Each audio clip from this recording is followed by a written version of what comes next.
अपना टॉपिक क्या है? पहला टॉपिक है estimation of error. Estimation of error तो निम्नलिखित चल रहे थे, ठीक है। तो मेजरमेंट का, यूनिट एंड मेजरमेंट का, यूनिट एंड मेजरमेंट का एस्टिमेशन ऑफ एरर टॉपिक जो है अपना एस्टिमेशन ऑफ एरर। मैं इसके पूरे वीडियो इसके फार्मूले बता देता हूँ।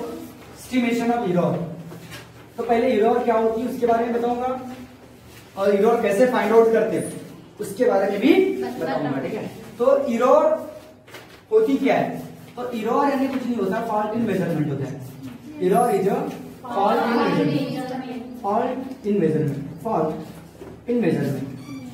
मेजरमेंट में जो फॉल्ट आता है, कोई भी हम मेजरमेंट करते हैं उसमें जो भी फॉल्ट आता होगा उस फॉल्ट को क्या बोलते हैं? Error is the fault in measurement. इसके और में ऐसी भी डेफिनेशन है, द अनसर्टेनिटी, जो अनसर्टेनिटी आती है जिसके बारे में हम निश्चित नहीं रहते, ये वैल्यू बराबर नहीं, इसमें डाउट है, कुछ ना कुछ डाउट है, जो अनसर्टेनिटी होती है, the uncertainty in measurement, the uncertainty in measurement is also called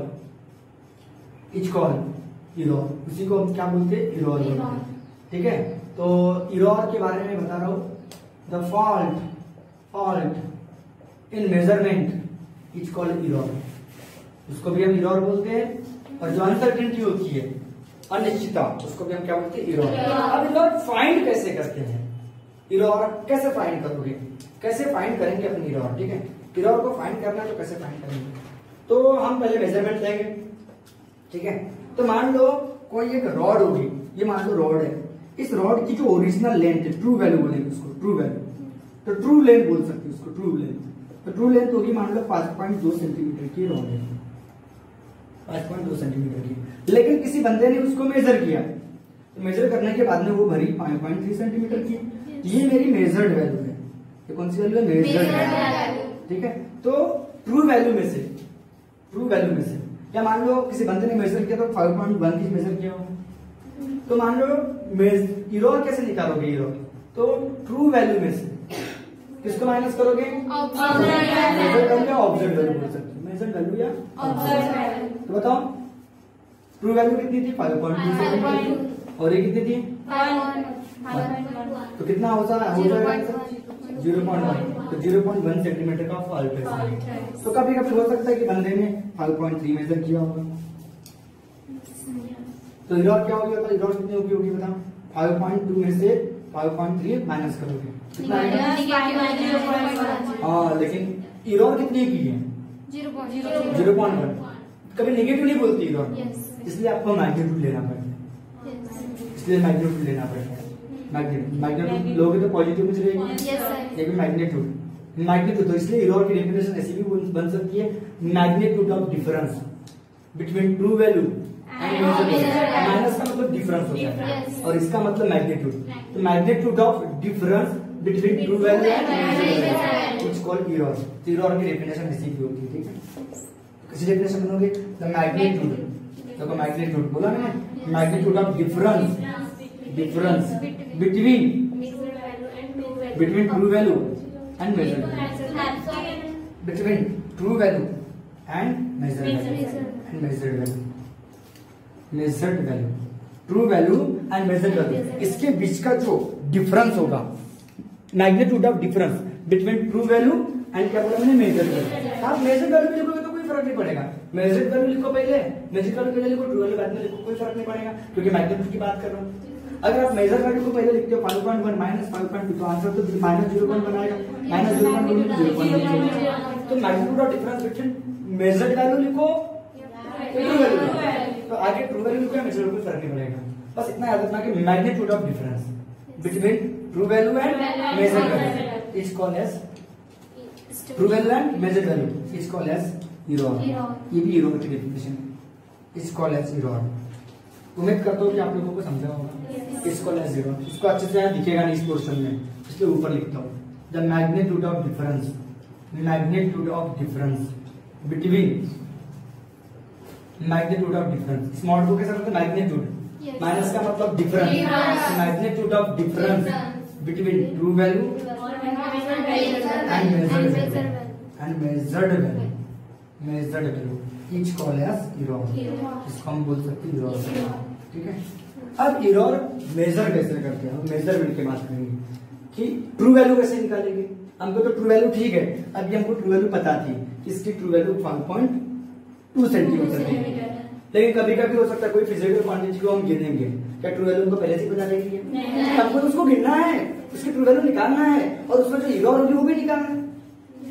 तो वो कैसे निकालेंगे? उसके लिए अपन देखेंगे एस्टिमेशन ऑफ एरर।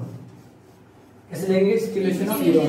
तो एरर निकालने के लिए जिस फिजिकल क्वांटिटी, जिस बोर्ड की लेंथ गिनना है, इस बोर्ड की लेंथ नहीं पता मेरे को, तो मैं इसके लेंथ गिनूंगा स्केल से। तो एक बार रीडिंग लूंगा, 2 बार रीडिंग लूंगा, 3 बार रीडिंग लूंगा, नंबर ऑफ रीडिंग लूंगा। ठीक है, तो बताओ मान लो एस्टिमेशन ऑफ एरर हमको पढ़ना है, ठीक है, तो उसमें और वो जो नंबर ऑफ रीडिंग लिया और उनका मीन निकालूंगा, और वो मीन जो रहेगा वो उसको ट्रू वैल्यू मानूंगा। एरर को एलिमिनेट करना, एरर निकालना, एरर निकालने के पहले क्या निकालोगे? True value.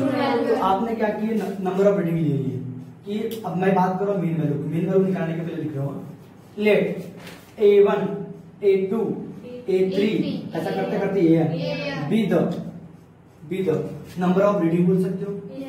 Number of reading मतलब हमारी ऑब्जर्व वैल्यू है, हमारी कौन सी वैल्यू है? नंबर ऑफ रीडिंग बोले तो observe value, observe value, observe value, observe value है। ठीक है, तो मतलब A1 से मैंने बहुत सारे रीडिंग ले लिया, उस बोर्ड की लेंथ मुझे निकालना है, तो पहली बार रीडिंग लिया A1, दूसरी बार रीडिंग लिया A2, तीसरी बार रीडिंग ले लिया ऐसे, मतलब पहली बार रीडिंग मान लो ऐसी होगी 1 जैसे उसकी 5.2 सेंटीमीटर आई होगी, फिर दूसरी रीडिंग लिया तो 5.3 सेंटीमीटर आई होगी, फिर A3 लिया तो 5.1 सेंटीमीटर आई होगी, A4 ऐसे बहुत सारी रीडिंग ले ली मैंने, नंबर ऑफ रीडिंग ले लिया। लेट A1 A2 A3 ऐसा करते करते AN with the number of reading बोलते observe value of a physical quantity. अब number of reading in measurement of इसकी मेजरमेंट के लिए in measurement of any physical quantity, कोई भी फिजिकल क्वांटिटी हो सकती है, एनी फिजिकल क्वांटिटी। ये तो समझ में आ गया भैया, कोई भी फिजिकल क्वांटिटी। ठीक है, अब बताओ मैंने मेजरमेंट किया, ये वाली वैल्यू आई, ये वाली वैल्यू आई, ये वाली वैल्यू आई, ये वाली ट्रू वैल्यू कौन सी? ये वाली ट्रू वैल्यू पकड़ेंगे कि ये वाली ट्रू वैल्यू बनेगी? एक्चुअल लेंथ कौन सी होगी हमको नहीं पता, ये भी हो सकती है, ये भी, और सब अलग अलग आ रही है, मतलब हमारे मेजरमेंट में कोई ना कोई एरर है। तो एरर पहले इनका मीन निकालेंगे, वो मीन यानी हमारी ट्रू वैल्यू। तो मीन कैसे निकालोगे? तो उनका सम करोगे, A1 plus A2 plus divided by 4 करेंगे, इनका एडिशन कर लो, 2 और 3 5, 5 और 1 6, 6 और 4 10, 2 और 3 5, 5 और 1 6, 6 और 4 10, 10 कैरी 1, 5 24 20 और 21 और 1 के बाद रहेगा ना डिवाइडेड बाय 4, तो 4 से इसको डिवाइड करेंगे। अच्छा, A1 A2 A3 इसको A4 दे देंगे। ठीक है, तो बताओ 5 24 हो जाएगा, 4 5 20 हो जाएगा, बचेगा 1 डेसिमल पॉइंट 10 हो जाएगा, 2 4 जा 8, हाँ 2 4 2 जा 8, बचेंगे 2 डेसिमल पॉइंट 25, तो ये आपके एक्चुअल लेंथ रहेगी ना 5.2 रहेगी 5.3, ये आपकी ट्रू वैल्यू, ट्रू वैल्यू मानेंगे। ठीक है, तो कैसे करेंगे अब बताओ?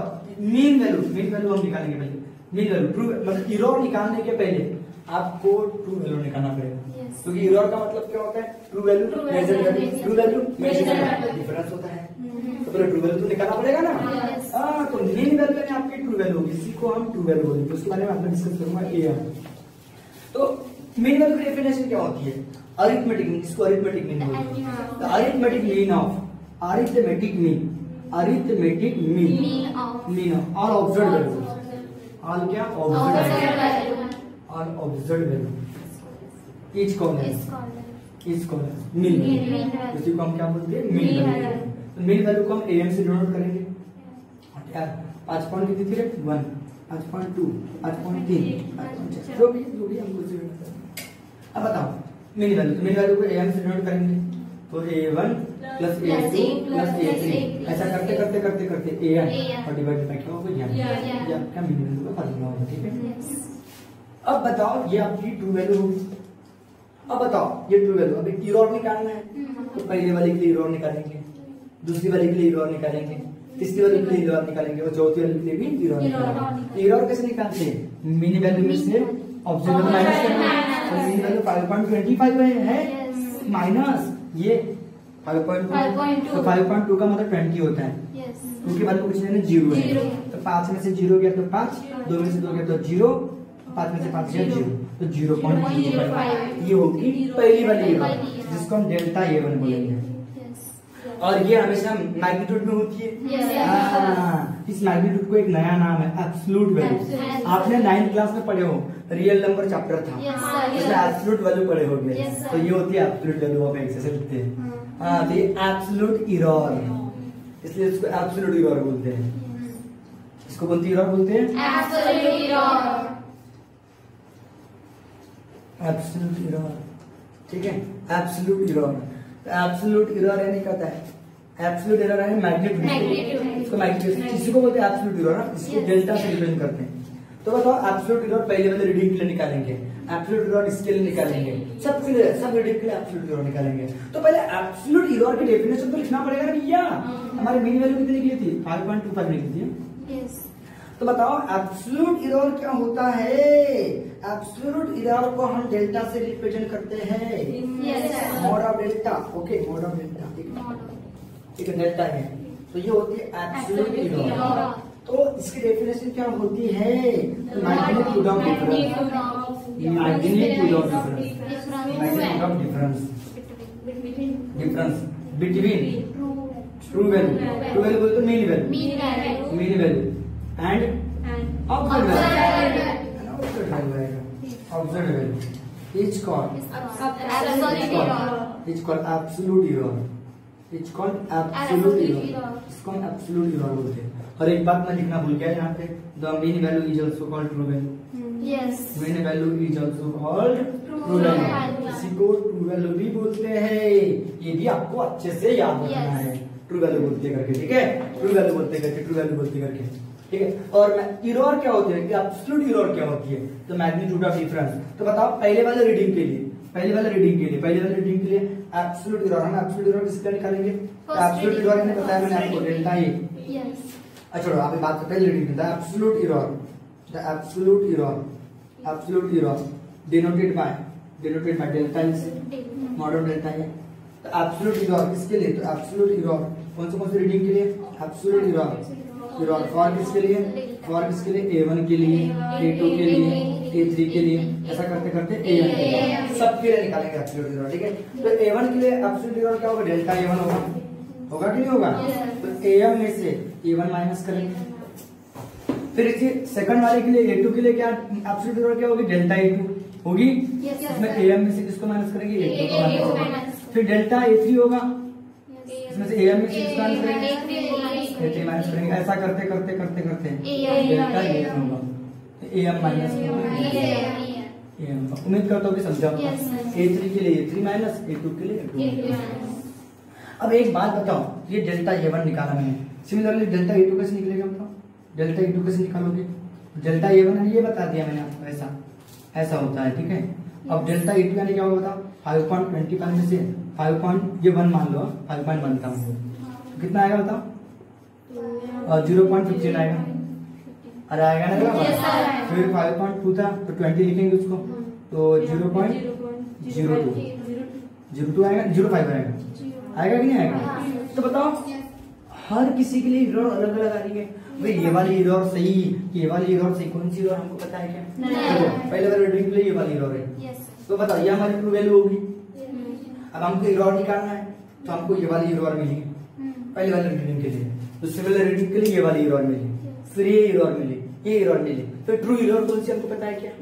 तो इन सभी इरर का मीन निकालना पड़ेगा, तो वो होगी मीन एब्सोल्यूट इरर। तो वो मीन एब्सोल्यूट इरर हमारी ट्रू इरर मिली। जिस तरह से ये हमने बहुत सारे रीडिंग लिया था, ये इसमें से ट्रू वैल्यू कौन सी हमको पता था क्या? हमने उसका मीन निकाला, फिर हमने इसके लिए इरर निकाले, फिर इसके लिए इरर निकाले, इसके लिए इरर, सही इरर कौन सी वो हमको नहीं पता, हमारे पास नंबर ऑफ इरर है, तो उनका सबका क्या निकालेंगे? मीन। वो हमारी कौन सी इरर होगी? ट्रू इरर होगी, जिसको हम बोलेंगे mean absolute error, mean absolute error बोलेंगे।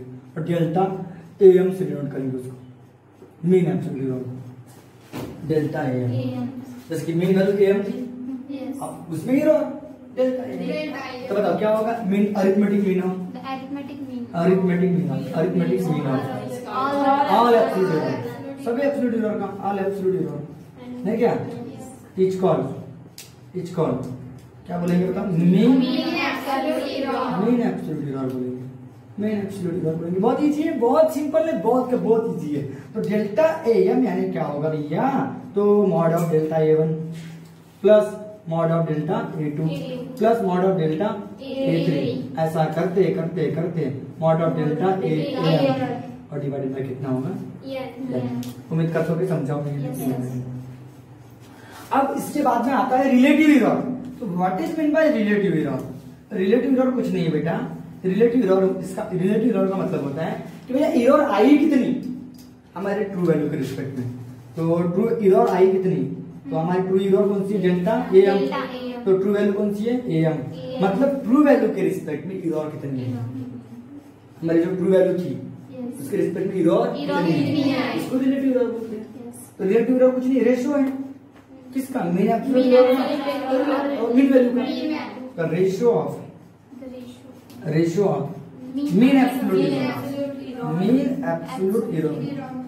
Mean absolute error to the mean value. अरे रेशियो तो है, ratio mean absolute error to the mean value, ratio mean absolute error to the mean value. It's called relative error, इसको relative error बोलते हैं। ये आपकी relative error होगी, ये आपकी रिलेटिव एरर होगी। ओके, रिलेटिव एरर होगी। जो मीन वैल्यू देखो बहुत सारी रीडिंग थी, उनका अरिथमेटिक मीन उसको हम मीन वैल्यू बोलते हैं। फिर magnitude of difference, mean value और ऑब्जेक्ट उसको एब्सोल्यूट एरर बोलते हैं। फिर एब्सोल्यूट एरर का अरिथमेटिक मीन को मीन एब्सोल्यूट एरर बोलते हैं। और एरर कितनी है मीन वैल्यू के रिस्पेक्ट में, तो रेशियो मीन एब्सोल्यूट एरर का और मीन वैल्यू का, उसको हम क्या बोलते हैं? Relative error. फिर आता है परसेंटेज एरर, इसका स्क्रीनशॉट ले लेना, ठीक है? ओके, तो स्क्रीनशॉट बाद में लेना आपको अच्छे से, ठीक है? तो बाद में बात करो परसेंटेज एरर किसे बोलते हैं? तो परसेंटेज कैसे निकालते हो आप लोगों को पता है। जैसे कि आपको 600 मार्क का पेपर था, तो 600 में से आपको आए 500 मार्क, आए ना? तो मल्टीप्लाई बाय 100 आए वाले, टोटल मल्टीप्लाई बाय 100। तो 0 से 0 कैंसिल, 500 को 6 से डिवाइड कर दो, तो साइन 8 40। 50 में से 48 के तो 2 पे 0 20, साइन 3 18, 60 से 80 बचेंगे 2, फिर से 20 पॉइंट लगाने का हमने, तो 83.33%। इतने परसेंट बने ना? तो उस तरह आपको अगर परसेंटेज एरर निकालना भैया, परसेंटेज एरर कितनी आई है क्या? डेल्टा एम आई कि मीन एब्सोल्यूट एरर, और अपॉन में कौन सा? मीन मतलब टोटल वैल्यू 100। इसकी डेफिनेशन और में डेफिनेशन है relative error multiply by 100 equal percentage error. The relative error, ये आपकी रिलेटिव एरर तो है, रिलेटिव एरर मल्टीप्लाई बाय 100 इसी को हम परसेंटेज एरर। तो रिलेटिव एरर बोला था मैंने, relative error multiply by 100 is called percentage error. हाँ, तो आपके पास जब नंबर ऑफ रीडिंग दिया रहेगा, जब न्यूमेरिकल प्रॉब्लम में नंबर ऑफ रीडिंग दिया रहेगा और तब परसेंटेज एरर निकालना पड़ेगा, तब आपको मीन वैल्यू निकालना पड़ेगा। हर किसी के लिए एब्सोल्यूट एरर निकालना पड़ेगा, फिर उन सभी एब्सोल्यूट एरर के लिए मीन एब्सोल्यूट एरर निकालना पड़ेगा, फिर रिलेटिव एरर निकालना पड़ेगा, और बाद में परसेंटेज ऐसा। लेकिन अगर आपके पास नंबर ऑफ रीडिंग नहीं दी होगी, तब एरर में रिलेशन लाना है, तो आपके पास क्वांटिटी दी रहेगी। क्या दी रहेगी? क्वांटिटी। तो ये तो हो गया क्लियर, ठीक है? ठीक है, वीडियो को बार बार देखना, घर में बिल्कुल बार बार देखना, वीडियो को समझ में आ जाएगा। पढ़ना थ्योरी को, एक बार रिविजन मारना थ्योरी का, याद करना, तब जाके होगा, ठीक है? आगे बढ़ते, ठीक है?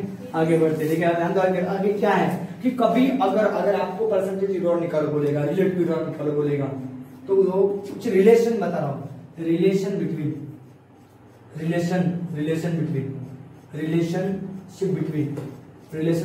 रिलेशनशिप का मतलब फार्मूला होता है रिलेशनशिप बिटवीन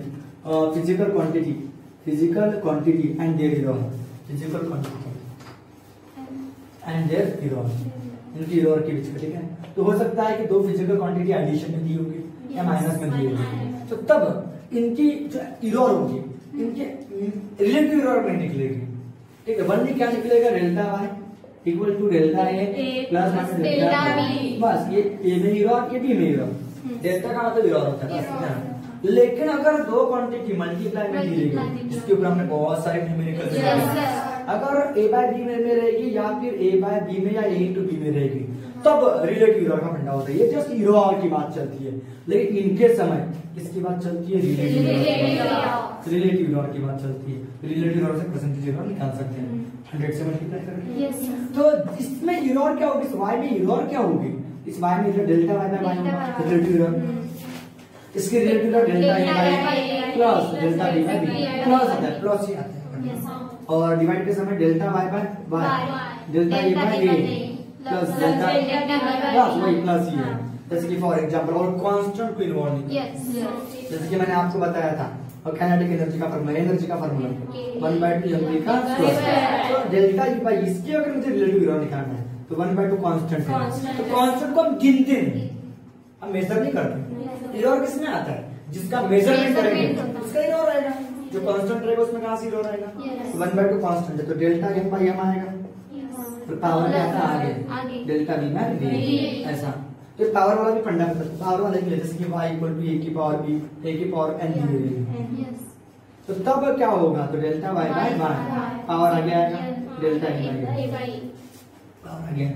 लेकिन अगर y के साथ में a कांस्टेंट है और a भी है कांस्टेंट है, ये k कांस्टेंट है, तब क्या होगा, delta y by y delta a by a delta b by constant को इन्वॉल्व नहीं करते, not constant not considered in error. Constant जो होते constant not consider in error, in error, error में हम कंसीडर नहीं करते, तो उनको मेजर ही नहीं करते, इरर आने का सवाल ही नहीं उठता, ठीक है। तो ये आपके इरर के रिलेशनशिप थे, और इनके ऊपर अपन ने न्यूमेरिकल देखे थे। तो चलो 2-4 अपन न्यूमेरिकल देख लेते हैं। तो न्यूमेरिकल बात करते इस टॉपिक के ऊपर न्यूमेरिकल थे, ठीक है, इन टॉपिक के ऊपर न्यूमेरिकल थे, ठीक है, इन टॉपिक के ऊपर न्यूमेरिकल थे, ठीक है, इन टॉपिक के ऊपर न्यूमेरिकल थे, ठीक है। तो उसमें का पहला न्यूमेरिकल, बुक का पहला न्यूमेरिकल, ठीक है, बुक का पहला न्यूमेरिकल। तो न्यूमेरिकल क्या बोल रहा है, बड़ा आसान न्यूमेरिकल थे, बड़े आसान न्यूमेरिकल थे। कि क्वेश्चन नंबर 3 का पहला आपका एक्सरसाइज जो है उसमें क्वेश्चन नंबर 3 का पहला क्वेश्चन है। तो पहला क्वेश्चन मैं डायरेक्ट शॉर्टकट बता रहा हूँ आपको। आपके पास मास दिया था, मास ऑफ 2 बॉडीज दिया था, तो masses of first body, masses of first body का मास की बात करते हैं, मासेस ऑफ फर्स्ट बॉडी, ठीक है। तो मासेस ऑफ फर्स्ट बॉडी क्या होगा, m1 और उसकी इरर दोनों साथ में दिया है, मतलब मास पहले बॉडी का मास भी दिया और उसकी इरर, मास दिया है आपके पास में 15.7 पहले बॉडी का, और उसकी इरर दी है 0.2 kg, मास केजी में होता है, ठीक है। फिर बोल रहा है मास तो हो गया, उसके बाद mass of second body, mass of second body, तो सेकंड बॉडी का मास होगा m2 और उसकी इरर प्लस माइनस में लिखिए, तो प्लस माइनस में लिखिए, प्लस माइनस में, तो ये होगा 27.3 प्लस माइनस 0. कितना था 0.3। हमको टोटल मास निकालना था, तो बड़ा आसान सा फंडा है। टोटल मास क्या होगा, m1 प्लस m2, सिंपल सी बात होगा। टोटल मास क्या होगा, m1 plus m2। Total mass हमको निकालना था, बल्कि m निकालना था, और इरर इन मास निकालना था, इरर इन मास, तो बोले तो डेल्टा m टोटल मास। तो ना टोटल मास क्या होगा, तो m1 प्लस m2 होगा।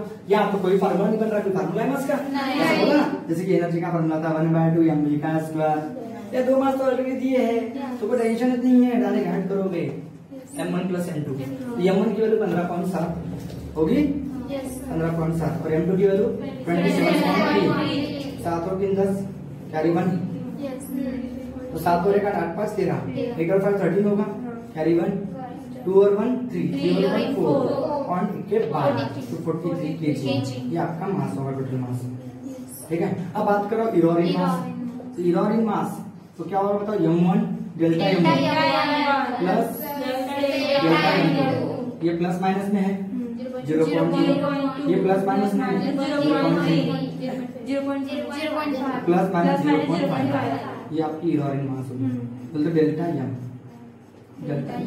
बस बहुत आसान सा फॉर्मूला है। अरे बस टोटल मास बोला तो ये m1 है m2 दोनों का एडिशन, इरर बोला तो डेल्टा m1 डेल्टा m2 दोनों का सम करना। दैट्स वेरी इजी, बहुत क्या बहुत इजी है, नो हार्ड नो, एकदम इजी है। ठीक है, ओके आगे बात करते हैं। तो एक अभी फार्मूला वाला बता देता हूँ मैं, एक फार्मूला वाला बता देता हूँ। फार्मूला वाला कैसा है, तो distance travel by an object, second distance बोला है, डिस्टेंस ट्रैवल। क्वेश्चन इस बार लिख दे रहा हूँ इसको अच्छे से, तो यार डायरेक्ट सॉल्यूशन लिखता हूँ, दूसरे का भी सॉल्यूशन मार्कर लिख नहीं रही है, ये इसका खत्म हो गया, मेरी मार्कर खत्म गई।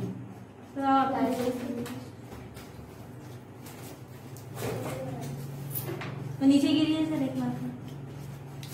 ओके, अब सेकंड क्वेश्चन क्या बोल रहा है, आपके पास डिस्टेंस दिया है, तो डिस्टेंस डी, बस आपने उसकी इरर भी दी है डेल्टा डी। तो डिस्टेंस आपके पास बोला है, डिस्टेंस आपके पास बोला है 100, 5.2 है, प्लस माइनस 0.1 मीटर, इतना डिस्टेंस बॉडी ट्रैवल कर रही है। कोई बॉडी है इतना डिस्टेंस ट्रैवल कर रही है, तो डिस्टेंस और उसकी इरर, तो टाइम भी लग रहा है उसमें, तो टाइम में टी और उसकी इरर भी साथ में दी हुई है, तो टाइम 100 सेकंड, तो साथ में उसकी इरर है 1 सेकंड। ठीक है, ये आपके पास इरर दी है। तो आपको वेलोसिटी निकालना है, स्पीड निकालना है बॉडी की, बॉडी की क्या निकालना है, स्पीड और उसकी इरर। तो स्पीड भी निकालना है बोले तो v निकालना है, और इरर इन स्पीड भी निकालना है, इरर इन स्पीड तो बोले तो डेल्टा v, ये भी आपको निकालना है। तो स्पीड निकालने का फॉर्मूला क्या आपको तो पता है, स्पीड का अपना डिस्टेंस अपॉन टाइम, ये तो बचपन से पढ़ते आ रहे हो। तो डिस्टेंस कितना है 5.2, टाइम कितना है 100। आज के बाद याद रखना, ये 2 जीरो हटेंगे तो पॉइंट 2 के बाद सरक जाएंगे, तो ये 1 के बाद हो गया और 2 के बाद। फिर से अगर आपके पास 5.2 अपॉन में 1000 होता तो पॉइंट 3 के बाद सरक जाता, 1 के बाद 2 के बाद 3 के बाद यहाँ आ जाता, और पॉइंट के अंदर कुछ नहीं है, तो पॉइंट 2 के बाद सरक गया, और यहाँ पे क्या आएगा 0 मीटर पर सेकंड, ये आपकी वेलोसिटी होगी। अब बताओ error in speed, now error in speed. अब जब भी इरर इन स्पीड की बात करूंगा तो स्पीड का फॉर्मूला है क्या, हाँ है, और वो रिलेटिव इरर होगी क्योंकि अपॉन में है। मैंने बोला था y इक्वल टू अगर a बाय b रहेगा तब इसमें इरर जो रहेगी वो रिलेटिव इरर होगी, delta a by a plus delta b by b। ये मैंने इधर ही बताया था कभी, अभी पूछ दिया मैंने उसको। ठीक है, तो इरर इन स्पीड बोलूंगा तो फार्मूला है उसका, हाँ है, तो डेल्टा b बाय b होगा delta d by d plus delta d by d होगा 101%। फार्मूला बराबर याद करो, जब भी अगर कोई फार्मूले में दिया रहेगा तो उस समय उसकी इरर निकालना रहेगा, तब इसकी इरर जो रहेगी वो रिलेटिव इरर होगी, delta v by v delta d by d delta d by d। ठीक है, इसका स्क्रीनशॉट ले लेना, अच्छे से लेंगे। ठीक है, अब आगे बात करते हैं, तो क्या होगा डेल्टा d, तो डेल्टा d बोला तो डेल्टा d 5.2 है, बस उसके अपन वाला कर दे, लिख देना 0.1 है प्लस डेल्टा t है, डेल्टा t 0.1 है, डेल्टा t बोला तो डेल्टा t 100 है, अपन में कितना 1 मल्टीप्लाई, चाहिए 0.1 चाहिए, डेल्टा d ओके समझा, डेल्टा d बोला तो डेल्टा d बोला तो इरर पहले लिख दिया 0.1 अरे 5.2 प्लस डेल्टा t बोला तो 1 अपॉन में कितना 100, मल्टीप्लाई बाय 100 करने की जरूरत नहीं क्योंकि हमको परसेंटेज इरर नहीं निकालना, रिलेटिव इरर। तो इसका अपॉन 1 के बाद में हटा देंगे, ऊपर 1 हो जाएगा, नीचे में 52 हो जाएगा, और ये बेचारा 1/100 जैसा का, तो इसको 52 को 1 से डिवाइड कर सकते हो, कोई तकलीफ वाला काम नहीं है। तो 1 से डिवाइड करोगे तो 0.10 होगा, भाग नहीं जाता, 0 लगाना पड़ेगा 100, तो 52 1 जा 52, दूसरा काम नहीं कर सकता क्योंकि वो 104 आएगा, तो 10 में से दोगे 8 कैरी 1 4 कैरी 1 0। अरे यार 10 में से दोगे 8 कैरी 1 6, 10 में से कई लोग इधर कैरी देते हैं, मैं नीचे देता हूँ हमेशा, एक आदत है 10 में से दोगे 8 कैरी नीचे देता तो 6 हो जाता है, ऐड करना, नीचे दोगे तो ऐड करोगे, ताकि 10 में से 6 जाएंगे 4, फिर कैरी वापस आएगा, दोगुना क्या दे? Yes, sir. अब बताओ पॉइंट तो 0 आएगा। Yes. 5/48 तक बोलना, तो 5 में बन जाए 60। Hmm. अरे 52 का टेबल नहीं आता, तो 52 का टेबल नहीं आता ना, तो 5 का टेबल बोलना, 5 का टेबल 48 तक बोलना, तो 5 9 जा 45, तो 45 लिख मत देना, ये 5 2 से 18 होगा, 5 9 जा 9 5 जा 45, 45 और 46 बराबर उसके बराबरी का है। तुझे बताएगी कितना, ठीक है? 10 में से 8 के 2 क्या रहेगी 1, तो नीचे दे दो, नीचे 8 में से 7 गए 1, 4 में 4 के 0। हाँ पॉइंट के 3 डिजिट के काफी होंगे, आगे करने की कोई जरूरत नहीं है। 0.019 प्लस ये 0.001, बोलो क्यों? मैंने बोला जो 2 जीरो रहेंगे तो पॉइंट 2 के बाद रखेगा, ये 1 के बाद 2 के बाद। समझ में आ रहा है क्या? अब बताओ 0.019, यहाँ पॉइंट के अंदर 3 डिजिट है, यहाँ पे पॉइंट के अंदर 3 डिजिट होना चाहिए, लास्ट में कुछ नहीं 0 होगा, तो 0 और 9 9, 1 और 1 2, 0 और 0 0 0 पॉइंट 3 के बाद ये आपकी मीटर पर सेकंड, ये डेल्टा वी बाई वी। उम्मीद करता हूँ कि आपको समझ में आया होगा डेल्टा वी बाई वी। और आई थिंक इसका नीड 0.0 और प्लस माइनस में इरॉर हमेशा कहीं होती है, प्लस माइनस में लिखना है, प्लस माइनस में दिखाने के लिए कोई बात नहीं। चलो लिखो इसको मास्टर, हाँ तो लिखा है आपके पास, ये प्लस माइनस में, ये प्लस माइनस में, प्लस माइनस में लिख सकते हो, लास्ट में लिखना है, थेर में लिखना उस समय द इरॉर। अब बताओ स्पीड, स्पीड कितने लिखिए? स्पीड कितने लिखिए? 0.05 error in speed, error in speed, तो delta error in speed is plus minus 0.009। उम्मीद करता हूँ कि आप लोगों को समझा होगा। ठीक है, ठीक है, ठीक है, ठीक है, ठीक है, ठीक है, ठीक है, ठीक है।